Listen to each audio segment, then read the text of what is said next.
Okay, so welcome everyone to this EMAS webinar to celebrate the Menopause and Work Day for 2023. Thank you so much for joining us. My name is Claire Hardy. I'm a senior lecturer at Lancaster University in the UK, and I have the absolute pleasure of being the chair for this webinar today. So we've got a fantastic session planned for you over the next hour, which includes several presentations on very timely and very important topics around menopause and work post-COVID-19. You know, we saw many changes with the pandemic, and now we find ourselves in a different world of work, or have we? Something for us to hear about today and something for us to discuss in the webinar. So first up, what we have for you are a number of speakers. We have Kathleen Reich, who will be talking about working from home. We then have a presentation about flexible working from Claire McCartney. We also have a presentation by Rachel Weiss about have things improved on this topic area. And these are pre-recorded presentations. So we will play these for you consecutively. And then that will be followed by myself and Margaret Rees, who will be talking through EMAS's most recent global survey about menopause and work. And then what we're going to do is move into a roundtable discussion where we'll also pick up comments that you've made in the chat area as well as your questions too. So if you do have any questions for our speakers today, please do post them in the Q&A area. And if you have a specific question for one of the speakers, could you write their name first, just so we know that your question is directed to them? That would be really helpful. I'll pick them up and then I'll try and go through as many as I possibly can. But not just the questions, like do get involved in the discussion area as well. There is a chat area where people can share their thoughts, their views, their experiences. It's a really great way for us all to connect and to share our thoughts and ideas on this topic area while we're all here. It's also a great way for how we can hear about and EMAS can hear about just the work that's being done and what work you think still needs to be done and what direction do you think we need to think about and consider and what activities we should maybe focus on for the next year. So any thoughts, ideas, feedback, do put them in the chat. We love to see them and it's really helpful for all of us to direct our thoughts and attention, you know, hopefully for the next EMAS webinar. Now, EMAS have been incredibly proactive and world leading in their activities on menopause and the workplace. And if you haven't seen their website, there's a specific space, like a hub space, that I really do encourage you to take a look at because there is a wealth of information and resources on there about menopause in work. It's really great. So do take a look at it if you haven't already.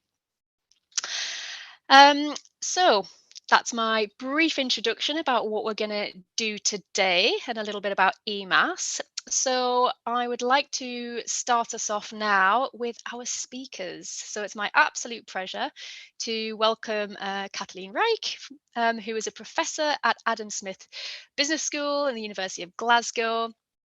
And then her recent work is particularly focused on the intersections between aging and gender and career trajectories, but she's also very active in the field of menopause and work. And her presentation today will be talking to us about working from home. So thanks very much, Kathleen. And yeah, please do go ahead and play the recording. Thank you. Hello, my name's Kathleen Reich. I'm a professor at Adam Smith Business School in the University of Glasgow, and I've been asked today to talk about working at home, working from home, and the menopause. So I'm just going to take 10 minutes just to kind of talk through what are some of the kind of key challenges or dynamics that are happening around working from home more generally, and then go into what some of the experiences are of women experiencing menopausal transition whilst having the option to work from home. So I thought it would be useful to start by thinking about what do we actually know about working from home during COVID, because we're still in COVID, but kind of post-pandemic in organisations. Well, I think the first thing to remember is that a lot of working from home during the pandemic was actually introduced in a kind of emergency or ad hoc way. And this is really important because what we're finding now, or what managers are having to experience just now, is that they're trying to work out what worked really well and keep that and embed it as good practice. But also what didn't work so well was kind of a band-aid approach to what we had to do. And how do we actually get rid of those practices that perhaps aren't as efficient or perhaps don't work for the individual or the organisation. And so what the phase that we're in just now is trying to work through these challenges in terms of thinking, well, that worked really well, we're going to keep that, but that didn't work very well. We're going to kind of try and phase that out. We also know that working from home during COVID was actually pretty unevenly distributed across sectors and levels. And usually we find it's in more white collar professions where individuals had the freedom or flexibility to work from home. We've got to remember that there's a sizable number of women working in jobs that were classed as vital during the pandemic. That might have been low paid or minimum paid jobs in shops, for example, and who didn't have the luxury or the ability to work from home, and that continues now as well. We've also got to recognise that the healthcare workforce is predominantly women, and of course a majority of them were not working from home, who were at the front line, so to speak. The third point that we kind of take away from working from home during post-COVID or during COVID more generally is actually there's real challenges around how we are consistent in working from home, or how organisations are consistent in working from home post-COVID, vis-a-vis perceived fairness across the organisation. And this kind of perceived fairness, or how people perceive fairness, has been part of the reason why a number of organisations have said that they've went back to working on site. So, for example, we know that organisations such as Zoom, we know Amazon, we know Meta, who used to be Facebook, have all kind of now tried to pull people back into their organisations. Similarly, Barclays in the UK have said that people have to work a minimum number of days in the office. And they've said this is because they think it's more efficient, they think that it's easier for teamwork to be facilitated, and they also think it's unfair for individuals who cannot work at home to see other colleagues or people in their organisation working from home. So we know that there's kind of a lot happening at the moment in terms of working from home that is really going to set the footprints for how we think about working from home post-pandemic. Now, how does this relate to the experience of menopausal transition for employees and working from home? Now, I think it's important to recognise that we don't actually have any significant widespread evidence base for knowing how individuals experience working from home during menopausal transition. I would say that sometimes it's assumed that it's all great. There's real possibilities and positives around it. But from some of the research that we undertook with the Scottish Government, looking at employees just in NHS Scotland, what we found is actually it really is a mixed experience. And I'm going to call on some of those experiences that we found from a survey of just under around 3,000 women going through menopausal transition in NHS Scotland, who are employees in NHS Scotland. And I think what we know is overall it's a real mixed experience. For some people it's fantastic, for other people there's some limitations. For some people they find that it's really an ambivalent experience, and these quotes kind of sum up that. So one colleague said that spending a majority of the week is great because it lets them manage symptoms in private without disclosure, but on the other hand she finds that actually there's not regular breaks and opportunities to talk, and also she's less likely to get up and walk around. Similarly, someone said that they can actually have the flexibility to take a kind of micro nap during lunchtime, but of course the screen time can often exacerbate symptoms. This individual had hormonal headaches attributed to menopause, and they found that they were exacerbated with all the screen time.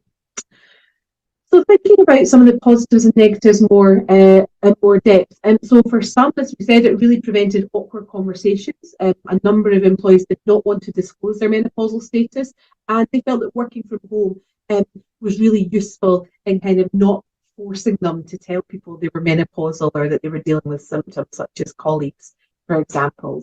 Um, Others also said it actually helped to reduce fatigue. For example, they didn't have to travel, which could take a significant amount of time and also energy, but also they could actually moderate and carefully moderate their energy levels and work around those. And they found that easier to do when they were working from home. And I think that idea of working from home was giving the ability to work around things was a real kind of a positive point that came up from the women that the respondents that we engaged with. Other positive points included enabling them to continue working. So another number of women said, if it hadn't been for being able to work from home, I actually would have had to retire or I would have stopped working. We actually found some that said, because I wasn't able to work from home or didn't feel supported, I actually decided to leave the workforce. So there is that real issue that working from home may facilitate longer working lives or people to engage with the labour market for a longer period of time. And of course, it provides freedom and autonomy to attend to some of the menopausal symptoms that women experience. For example, if they have flooding, they were able to change underwear. They didn't have to worry about chairs at the workplace being marked by blood. They were able to give themselves a quick shower and change their clothes and continue working. And of course, there was the opportunity to kind of feel that they were they didn't have to mask symptoms by pretending to, everything was okay and smiling through it. And this helped, for example, to focus as well on their work. So that's the kind of more positive aspects. The more negative aspects included the challenges, assuming that there was somewhere suitable they could work. So we obviously expect individuals to work at ergonomically safe workplace environments. That should be the same if they're working at home as well. And there was sometimes an assumption that individuals did have the space to do this, when in fact that simply wasn't the case. Others talked about that it might generate new forms of what we call gendered ageism. That's when we have age biases and gender-based biases coming together. So women are viewed as either invisible or hypervisible and problematic. So some women talked about the idea that they didn't want to complain about it because they preferred to suffer in silence, and in some ways being at home allowed them to suffer in silence more because they weren't actually physically present with their line managers. Others talked about the idea that it was actually, they felt it was easier for their line managers or supervisors to dismiss them because they weren't physically present. And this talked about this kind of spoke to other kind of negative aspects or challenges, such as almost homework being used as an excuse to be marginalised or sidelined in their teams or by their manager. And this was really important because it coalesced or sometimes exacerbated feelings of anxiety, and that they were kind of annoying everyone. They were being they were kind of not keeping up. They were kind of kept out the loop of important conversations or possibilities for development or training or even promotion. One of the challenges, of course, here is that a lot of people, because when they were working from home during COVID, they weren't sure whether this was actually because of menopausal transition or that it was because of the conditions around when they started working from home. So there's this kind of cocktail of different aspects coming together around the particular work context, the conditions in which that work context began, and the actual symptoms that women were experiencing. So from all this, what do we know in terms of best practice for home for menopausal employees? Well, I think the huge caveat here is that there's no one best way, and working from home should be seen as part of a broader conversation about how employees can be best supported in the workplace, depending on what the conditions and the demands of that particular role might be. But these are some aspects that may be part of that broader conversation. And I think one of the first ones that came up was there needs to be clarity around norms and expectations in terms of online platforms. So in Teams or in Zooms, when do you keep on the camera? How do you ensure that people are speaking? Is it acceptable to just have meetings that are 50 minutes long rather than scheduling for 1 minute, so that people have 10 minutes to, away from the screen to gather themselves, to go and use the bathroom or have a bio break? for example. And I think they're really important in terms of being explicit about what's expected. Um, the second aspect is ensuring responsibility for occupational health and safety and sport isn't naturally defaulted to the individual. There have been some examples where individuals who wish to work from home are basically effectively signing away any rights they have for future occupational injuries they have as a result of a bad working environment. Now, whether this will stand up in a tribunal is to be seen, but to be honest, it's really important to remember that an employee's health and well-being at work is the responsibility of a workplace, and that's whether they're working from home or working on site.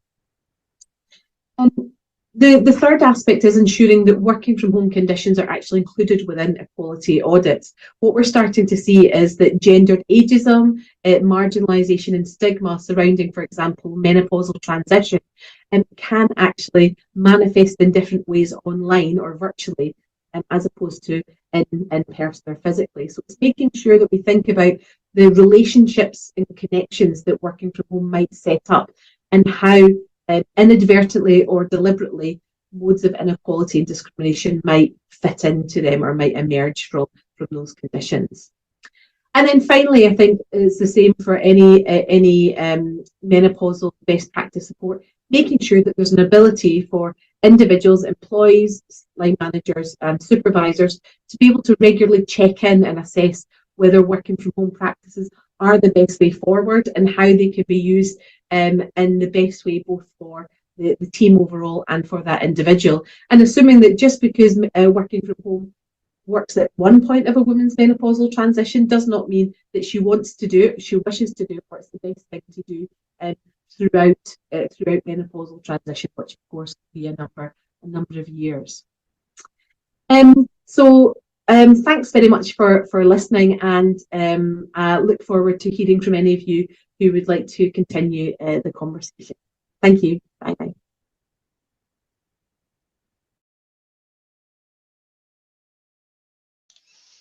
Hello. Well, thank you very, very much for that, Kat. That was a really interesting, insightful presentation with some really useful suggestions and advice for people as well. So thank you very much, and hopefully we'll pick that up a bit later as well when we pick up some questions from the group. So remember, there's a Q&A section in Zoom, so if you have any questions for any of our speakers, please do post them in there and we'll pick them up later and get into a nice discussion with all of our speakers about this particular topic.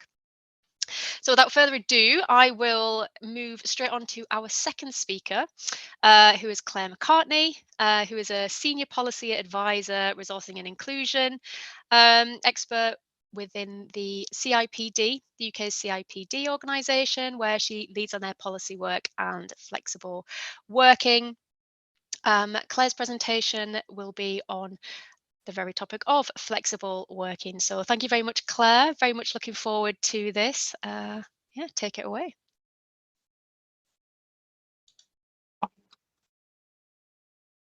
Well, hello there. It's really great to be part of this webinar today. My name's Claire McCartney and I work with Rachel Suff in the public policy team at the CIPD. And we are incredibly passionate about all things menopause friendly. So we have produced comprehensive guidance for people managers and also line managers. And we regularly support and promote this to our members and beyond. So today I'm going to kick off with an overview of the CIPD and some of our work to date in this space, before honing in specifically around how flexible working can help those experiencing menopause transition. So just to give you a bit of background, first of all, about the CIPD, we are the professional body for HR and people management.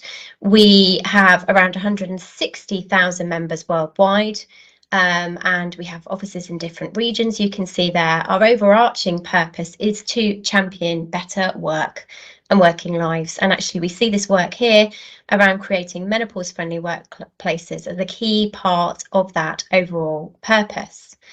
So this gives you a bit more information about our geography and our members. I think it's really important to say here we have 33,000 student members who are likely to be the people professionals of the future, and will be active, hopefully, in creating menopause-friendly workplaces. So we do a lot of work and support with our students, which is really important. So in terms of influencing policy, we've been really active in this space as well. So we launched our CIPD Menopause Workplace Manifesto in UK Parliament in 2019. And one of the big calls in that was to appoint a menopause ambassador. More about that in just a couple of minutes. We've given evidence to the UK and Scottish Parliament, and we've submitted responses to several government consultations around how to create menopause-friendly workplaces. We've also fed into government task force, the DWP one, and worked with the National Health Service to improve practice. And we are really excited that we just announced that we're going to be collaborating with the UK menopause employment champion, Helen Tomlinson, to get this message out to a range of different organisations across sectors and sizes about how important it is to create menopause-friendly workplaces. We're also launching new survey findings in October with a really large sample of women and others experiencing menopause transition. So more to come in that space as well. So just to give you, first of all, an overview of why menopause is a workplace issue. Well, specifically in the UK, we have over 7 million women aged 40 to 60 in work. And this is a huge pool of talent. It's going to be key to recruitment and retention to make sure that we're tapping into female talent who are often at the peak of their knowledge, their skills and their experience, experiencing that menopause transition. Also, of course, there's a really strong compliance case there as well. Employers have a duty of care for employees' health and well-being, and also under UK equality law, in particular relation to age, to sex and to disability, particularly where symptoms are severe and ongoing. But more importantly, it's the right thing to do to create menopause-friendly workplaces. And we know that doing so will help to lower sickness absence, create happier and more engaged employees. And if you are supported through the menopause, then you're going to feel much more valued and committed and less likely to leave your organisation. And of course, the business case is incredibly important because our data at the CIPD suggests that 6 in 10 menopause women saying their symptoms have had a negative impact upon them in the workplace. And this varies from being less able to concentrate, feeling an increased amount of stress, and feeling less patient with colleagues and clients. So with this in mind, how can we create menopause-friendly workplaces? Where do we start? Well, in our guidance, we outline 4 pillars that can help create menopause-friendly workplaces, and I'm going to just provide an overview of these before going into more detail around what we can do in terms of flexible working. So the first pillar is open up the culture and start talking about the menopause. I think really helps to provide information for people to break down that taboo that we know still exists around menopause. Ensure that you involve all of your employees and managers in these conversations because menopause is an organisational wide issue. It's relevant to all. We've just seen the business case for focusing on menopause support. And I think it's also really important to use inclusive language so that nobody feels sidelined and everyone knows how to access any support they might need. So we certainly recognise and support in our own guidance that the menopause can impact trans and non-binary people and that they certainly require the same support and flexibility in the workplace as others with similar symptoms. It's also really important to develop a supportive framework. So this could include a specific menopause policy, but it might also just be guidance for your line managers, your people, or support for those experiencing menopause transition, practical support. An organisation should make clear what support they have available and really regularly communicate this so everyone's aware. The third pillar is around managing health and sickness absence effectively. So making sure that absence management policies are fair and flexible so that they don't unfairly penalise someone experiencing ongoing menopause symptoms. And then the final pillar, which is by no means the least important, is educating and training your line managers. They're going to be a crucial part of managing menopause effectively, fostering a supportive culture and making sure women are practically supported as well. So it's really important that they're educated, able to have sensitive one-to-one conversations with their team members and know about some of the support that's in place within the organisation and how to help people with various symptoms. So hopefully that's given you a bit of an overview. What I wanted to do is really get into a focus on flexible working. And I think a key part of building a supportive framework is having a strong and supportive culture around flexible working. And in fact, our new survey data with a sample of 2,000 women and others experiencing menopause transition shows that planned flexible working was identified as the most useful provision for managing menopause symptoms at work. And this planned flexible working includes reduced hours, working from home, late start and finish times, and actually a further 36% highlight the importance of last minute or unplanned late starts after sleep disturbances. So flexible working is really high up on the agenda for those experiencing menopause transition and helping to manage those symptoms. So how can we present this within our organisation, and what are the benefits more broadly around flexible working? Well, there are lots, and I'm not going to touch upon all of them today because I don't have time, but we know that flexible working can increase your talent pool. Time-wise research suggests that 9 in 10 people would like to work flexibly, but actually only 3 in 10 jobs in the UK are advertised as flexible. So we know that employers who advertise flexible jobs from the outset will open themselves up to more talent. It can certainly support retention. CIPD research suggests that there's a pool of around 2 million workers that have actually left jobs in the last year due to a lack of flexibility, and 4 million that have left careers or professions altogether due to a lack of flexibility. So providing flexibility can help retain a really valuable pool of talent.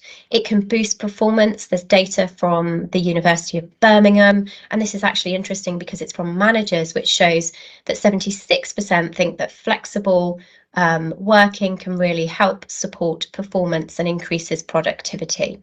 It can further your equality, diversity and inclusion goals overall, but importantly, it can also be really good for the economy. So a report in the UK, and I'll have to be careful how I say this, by Mother Pucker and Sir Robert McAlpine, it's a Flexonomics report, suggests increased flexible working could unlock 55 billion in the UK economy alone. So there are some real benefits to reap from flexible working.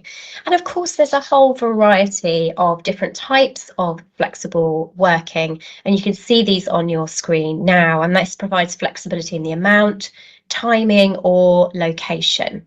And often pilots and trials can be a really helpful way of considering new ways of working and measuring and monitoring them. So some of the things that we've highlighted here are around job share, flexible start and finish times. We've heard a lot about the 4-day week. We've also heard a lot about hybrid and remote working. And of course, the pandemic has really led to great progress around this. But we do need to be aware that a high proportion of workers are not in roles where they're able to work remotely. And so we need to consider a real breadth of options to support employees and, of course, those experiencing menopause transition, as it's key to managing those symptoms. And this is just a quote from a construction company that we work with who are making great strides around flexible working. So they say not everyone will be able to benefit from the same type of flexibility, but it is important to have parity of opportunity across roles and to be thinking creatively about, for instance, split shifts, job shares, flexibility in start and finish times, flexibility in scheduling shifts as well. So there are things that you can do to create flexibility and help those experiencing menopause transition. So I'm going to finish off really by just sharing a few tips around flexible working and what can help when it comes to embedding supportive cultures which will benefit women experiencing menopause transition. So first of all, I think it's really important to make flexible working a key part of your menopause support frame. We've seen how important it is. So to flag that, to make sure people are aware of what your policy is around flexible working, how you can request it, how you'll be supported.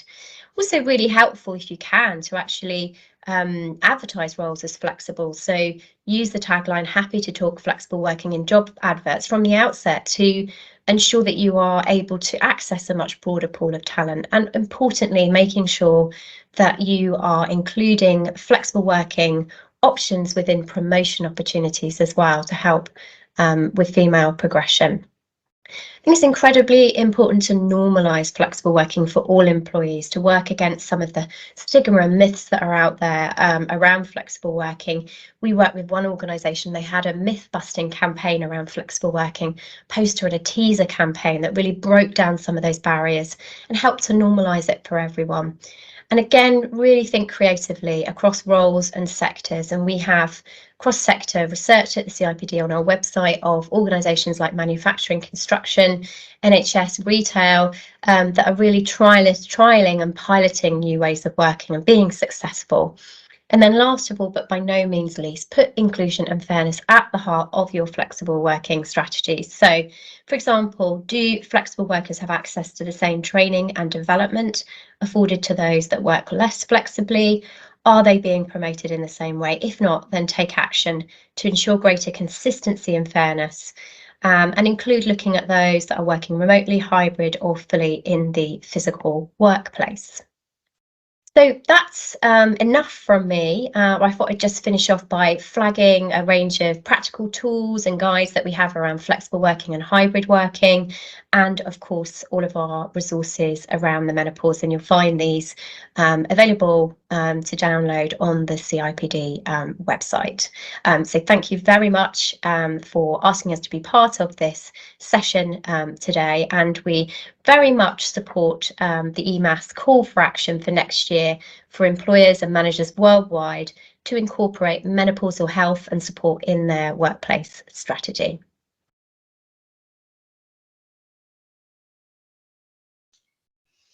Thank you, Claire. So Claire couldn't join us today for this session, but we are joined by her colleague Rachel Suss, who will be engaging in the discussions that we have later on. So if you've got any questions about flexible working, do post them in the Q&A section and we'll pick them up later.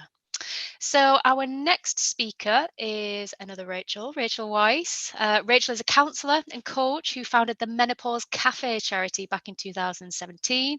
And she lives in Perth in Scotland. And she's organising the Flush Fest 2023, which is the world's original menopause festival. And it's happening this weekend in Edinburgh and also online. And Rachel's going to be talking to us today about whether things have improved for us menopause wise and menopause and work wise. So very interested to hear this. So thank you, Rachel. Over to you. Hi, I'm Rachel from Menopause Cafe charity.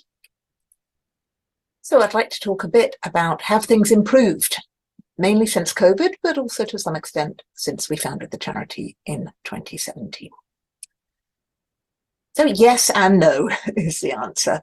I'll just outline what I think happens in the workplace. It is based on the people who attend our Menopause Cafe charities. Everything I say is based on what they've said. What seems to happen is there's basic ignorance around the menopause. So people in the workplace, for example, I didn't even realize I was perimenopausal. So how on earth could I have told my colleagues? Because we don't recognize the symptoms like heavier periods or irregular periods. We think there's something else. That's one type of ignorance. Even if we do know we're menopausal, we may not know what can help. So we may not ask for, say, cotton uniforms instead of polyfabric ones. And the third type of ignorance that doesn't help is if our managers, HR and Occ Health aren't informed about the menopause. So all that ignorance doesn't help in the workplace. Compounded by shame on the part of the people going through menopause, we can feel ashamed. People tell me, oh, I know I'm going through menopause, I couldn't possibly tell my manager. So this is due to the general culture around and the general gendered ageism. If women felt less ashamed of being old, then they might not mind speaking about menopause. If they were more used to speaking about menstruation and periods, they might find it easier to talk about menopause. So because of this toxic combination of ignorance around menopause and perimenopause and shame associated with becoming an older woman in particular, and menstruating or not, that results in silence. And if the employees don't talk about it, then it's very hard for the workplace to do anything. So we need a more open culture. And this is gradually shifting. So let's get back to that question, have things improved against that background? Yes, because there is a more open culture, there's less ignorance and slightly less shame and stigma. We've now got guidance for employers, BSI and CIPD guidance on how to be a menopause supportive workplace. That's great. There are more menopause cafes at work, pop-up discussion groups, and that reduces the stigma and ignorance too. And some workplaces are becoming more inclusive in general, whether it's around sexism, racism, neurodivergence. And I think as we become a kinder, more inclusive workplace, that helps with menopause too. And hopefully being more menopause aware will help the workplace become a kinder, more inclusive place in general for other issues too. So that's the good news, things have improved. On the other hand, no, in some ways things haven't improved. There is now more discrimination on the part of employers. There was a recent Harvard Business Review article showing this. Some employers, now they know about the menopause, hesitate to hire older women, thinking that we will all have brain fog and we'll all have hot flushes and we won't be able to have confidence. It's not true. Some of us may have some symptoms. A bit like pregnancy, not everyone is hospitalized for 9 months. And frankly, even if they were, that shouldn't stop you employing them. Also, employees have undue fear of menopause. They don't go to promotion. Someone said, oh, I've got a place at uni, I'm not going because I'm going to get brain fog. And we go, no, you might not. So employees are getting unduly scared before it happens to them. NHS services are not, that's the medical services are not always meeting the increased demand here, at least here in the UK. Due to the open culture and reduced ignorance and reduced stigma, more women are asking for services like HRT, and the services can't keep up. And due to austerity, many of them can't afford the alternative, which is private medicine. So that's the overview of the yes and the no. I'll delve into a few of these in more detail. So in terms of a more open culture, big improvement since COVID is more working women are talking about the menopause and how it affects them at work. We need that. We need your senior directors talking about how they manage their menopause at work. Here's Kirsty Walk, who's a TV journalist. She holds Newsnight, and Nicola Sturgeon, who was the first Minister of Scotland, talking menopause. You can watch this video, half an hour, on our YouTube channel. So that helps people speaking up on open culture. More menopause cafes at work. They've just really taken off in the last few years. And a menopause cafe at work, here's one happening in a utility energy company. It's a pop-up event held in an accessible and respectful space. You just need to register with us, with the Menopause Cafe charity, if you want to hold one of these events. There are no speakers. It's open to everyone, regardless of age or gender. So it's a discussion group about menopause. You really want a menopause champion, some senior director, preferably male, to turn up. There's no intention of leading to any conclusion, product, or course of action. There's no speaker. It's just let's get together and talk menopause. And here are a load of different companies who have held menopause cafes at work. Contact us, we'll tell you how. A menopause cafe at work we have seen leading to all sorts of things that help make it a more menopause supportive workplace. So people who attend our cafes tell us there are now menopause policies, or menopause is included in well-being policies. More training for management, HR and OC health. It can lead to talks from experts about menopause for the whole staff. Individual or group well-being coaching, which can help. Because of course it's not just HRT, it's lifestyle factors like exercise, nutrition, sleep. Support groups and communities around menopause, menopause champions. And now there are 3 different ways your workplace can publicly show its support for menopause. Menopause friendly accreditation, EMAS's own Menopause and Work Charter, or the Menopause Workplace Pledge, sign up for one of those 3. And the whole general culture, I think, has improved in terms of us speaking up. Thanks to the Me Too, founded by Tarana Burke, I'm more likely to speak up when I experience sexism in the workplace. Take the Spanish footballers recently as an example. Thanks to Black Lives Matter, frankly, I'm more likely to notice everyday racism that I didn't even notice before, and therefore to speak up about it. And I think all of this leads to a culture where we are more likely to speak up about mental health difficulties, about endometriosis, miscarriage, and menopause. All these different causes, we support each other. And events like Flushfest, the annual menopause festival, this helps to create a more open culture. Various companies like EY and Besson sponsor such festivals. Some employers give free tickets to their staff to attend such events, to break down the ignorance and the stigma. So you might want to give tickets to your team. This year's event is on the 9th of September. It's online, so you can still get tickets from www.flushfest.net or attend in person in Edinburgh. There are loads of talks: sleep, nutrition, HRT, living with a menopausal partner, and so on. So briefly, yes, things are getting better. Also, no, they're getting worse in some aspects, particularly gendered ageism.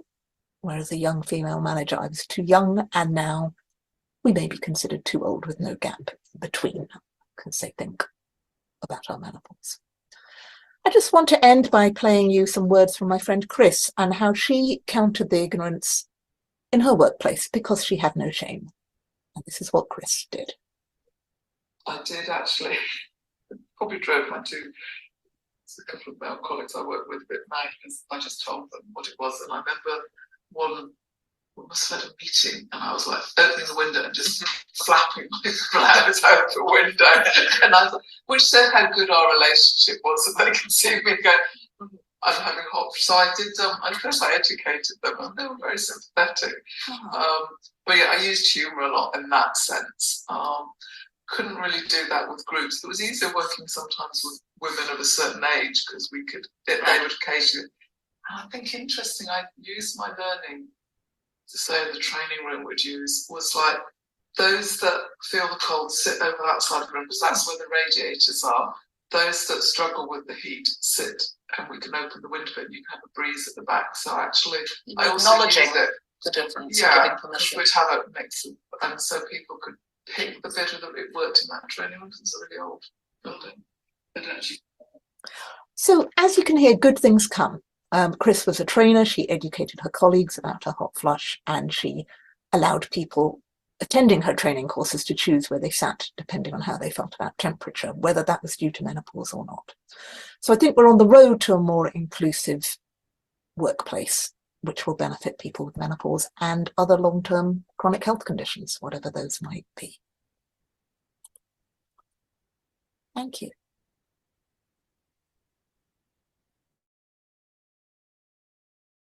Well, thank you very much, Rachel, for the good and maybe not so good news, but certainly work to do.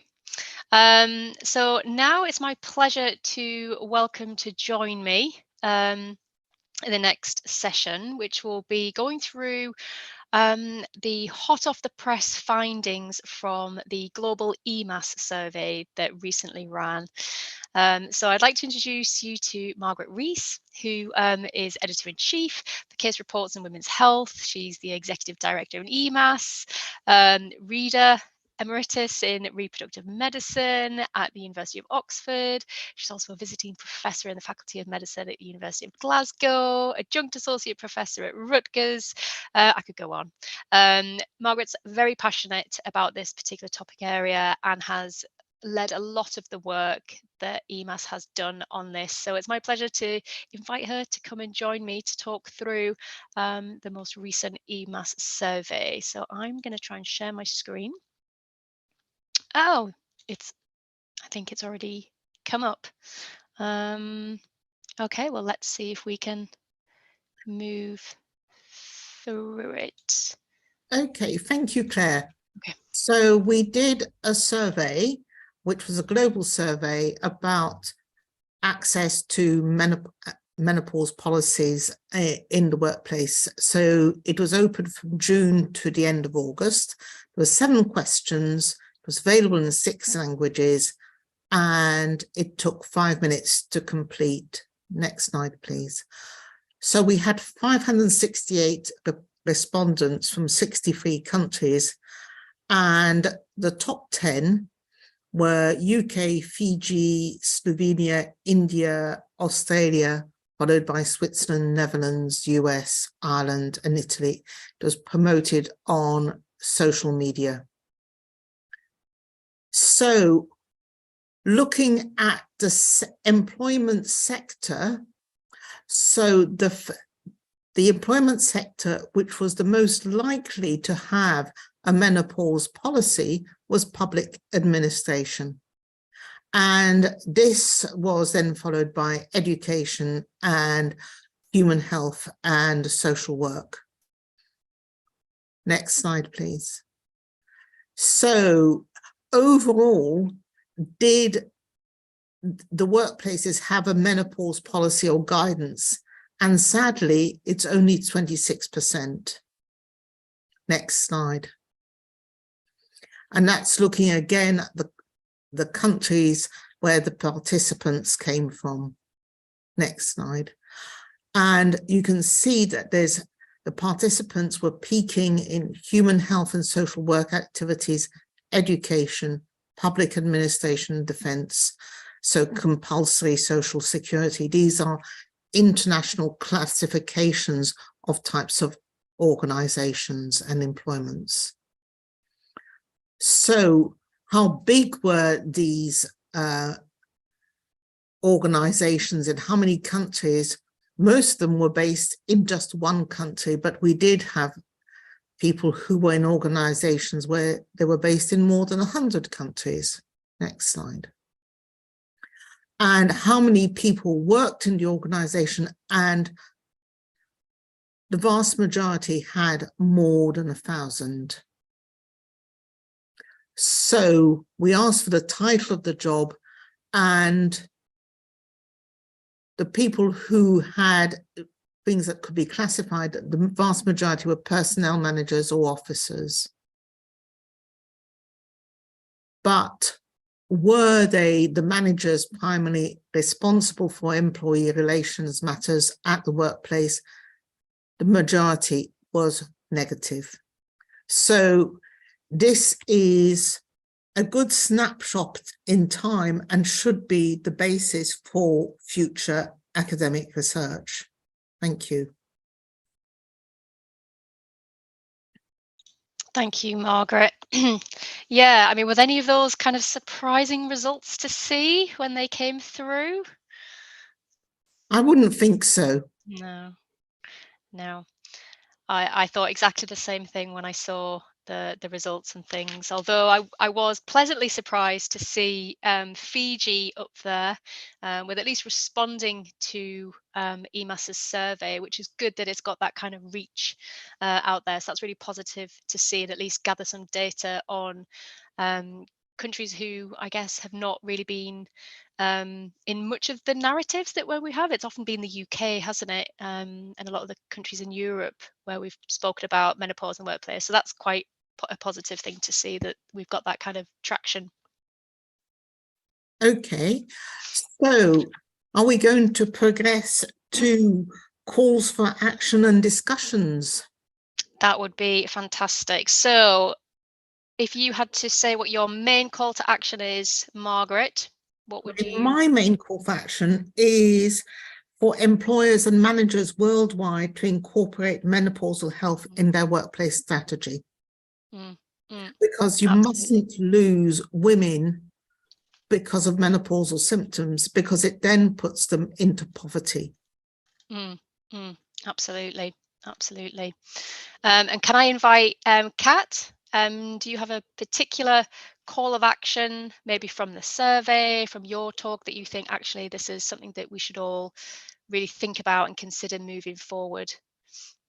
Yes, I think probably my call of action would be to make sure that organisations see menopause at work as a a workforce-wide issue, and by that I don't simply mean that it's about everyone having responsibility to tool themselves up in terms of what makes a supportive workplace, but also make sure that we don't assume that supporting menopausal transition in the workplace is only at the locus of occupational health and safety, or only at the locus of line managers, or only at the locus of people management professionals, because what we know from evidence is that it's often in the more innocuous places where they can make the biggest difference. So when you're building or changing your office environment, who's actually thinking about menopause sensitive workplaces? Who's making sure that you can have localized temperature control? Who's making sure that you have enough toilets that have private facilities there? So I think it's about making sure that if you bed menopause into a culture where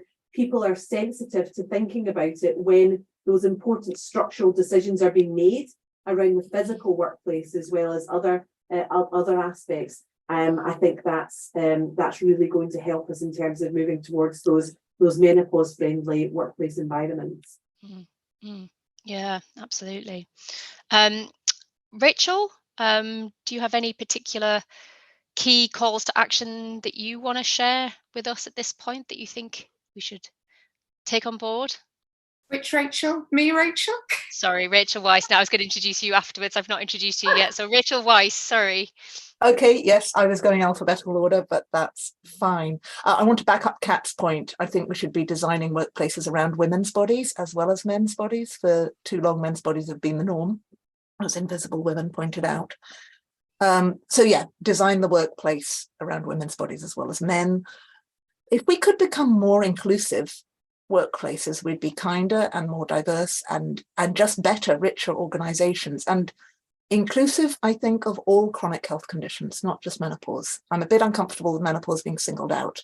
Maybe we can pave the way for a more inclusive, kinder workforce. So yeah, women's bodies, kinder, more inclusive workplaces, and of course, hold more menopause cafes in the workplace so that it's a grassroots up movement, not just a top-down imposing stuff. Have those conversations, include men, include younger women. So those would be my three. Fantastic.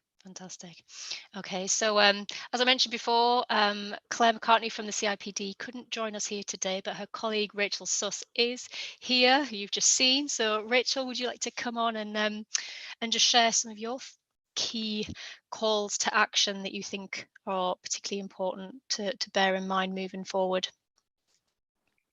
Yeah, I think mine's just quite a simple one, really. And I think we can see an awful lot of variation in terms of where some countries and organisations are in terms of creating menopause-friendly workplaces.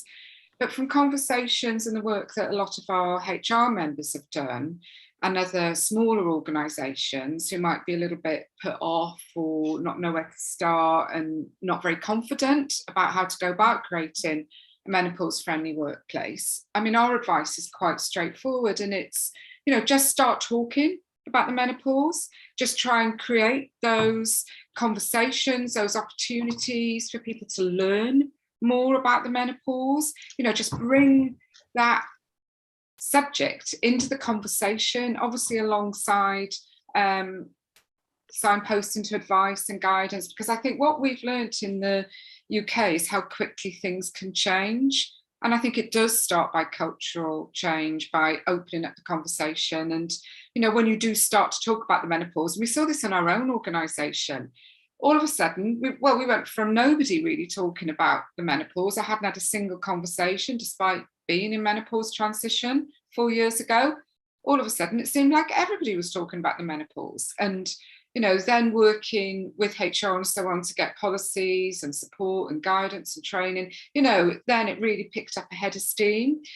But going from 4 years ago in the UK, our research showed around 10% of organisations having any kind of policy framework. Now that's quadrupled. So change can happen, and I've never seen that happen in an area of health and wellbeing as quickly, actually, and it's for a lot of reasons. But yeah, just start somewhere and start talking about it. Yeah, I mean, if I can jump in with I think my kind of key call for action is, Particularly with the global survey, I would really like to see kind of more industries and sectors, and just really trying to understand all of these different groups that we don't seem to be capturing a lot in our research efforts for whatever reason, as well as different countries and cultures as well, because different countries vary so much in their cultures. So, what is a menopause culture in one country might not be what it is for another. So I think my call to action is kind of helping to, I guess, engage in evidence gathering so that we can really try and make sure that the direction we go is evidence-based and inclusive of all the different types of working conditions that it possibly can be. So that's my penny's worth. So we do have a couple of questions in the chat. So if you've not posted your question yet, please do, because I'm going to go through them. So we have a question for Kat.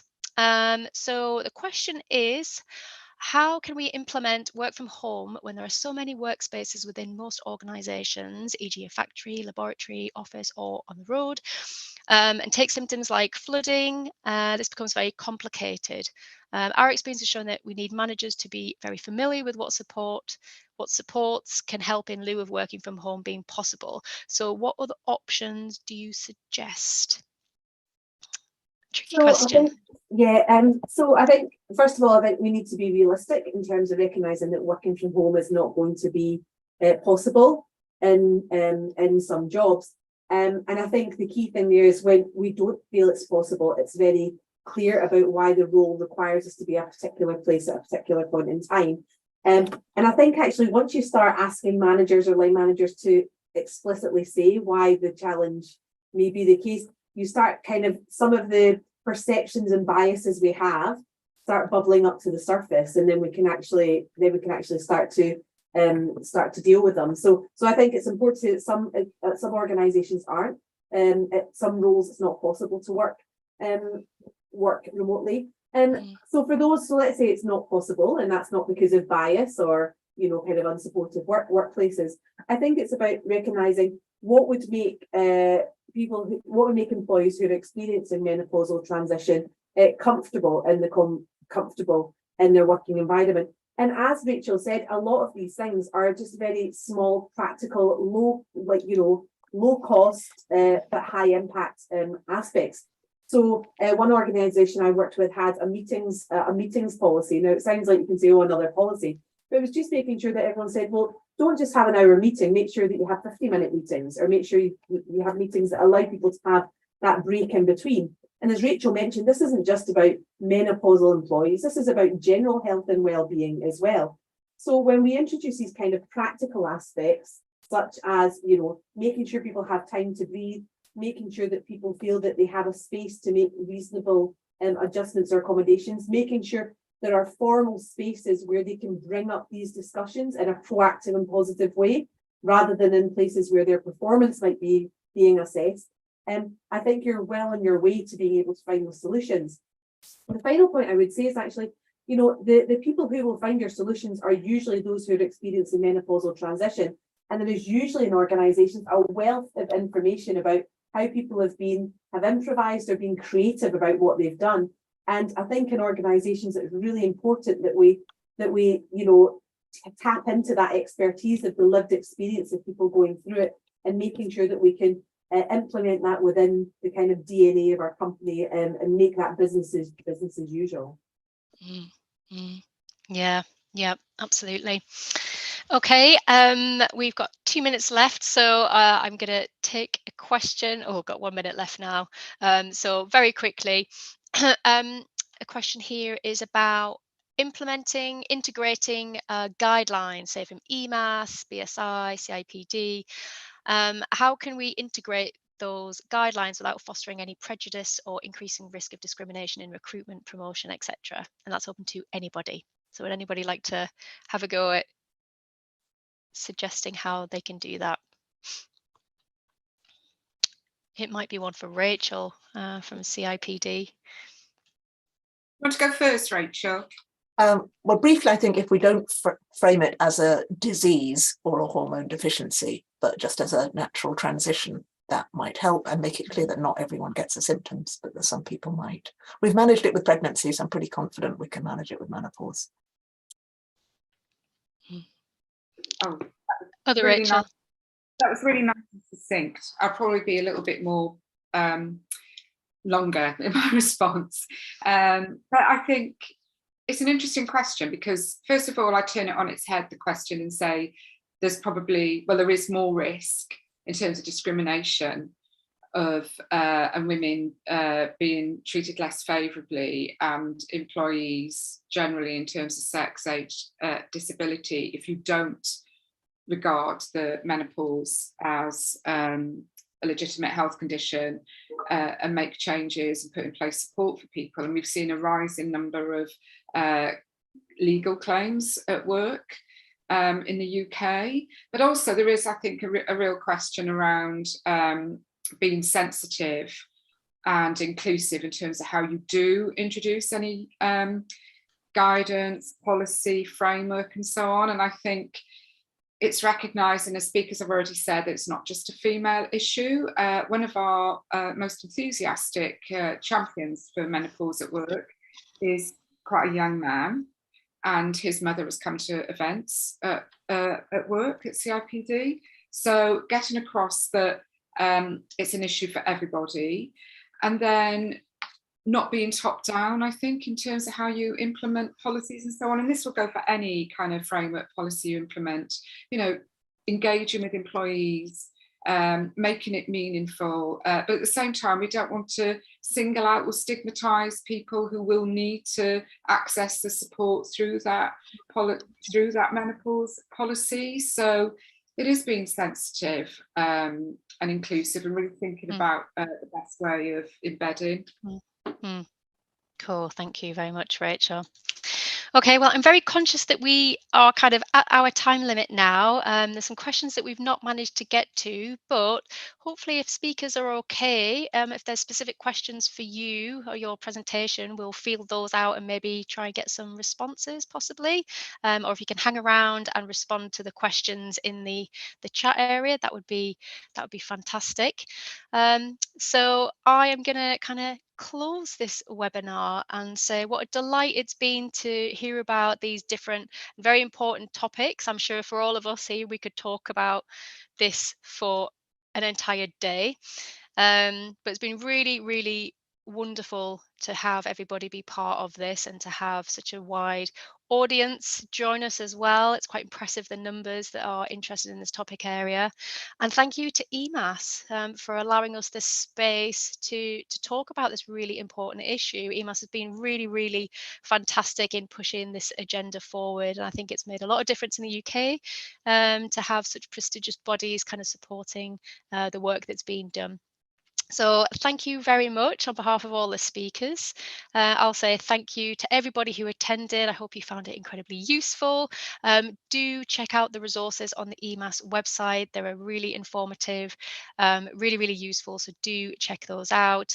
And yeah, please do keep up to date with any more webinars that we're doing, activities and the conferences that we do as well. And hopefully we might see you there in person. So thank you very much, everybody.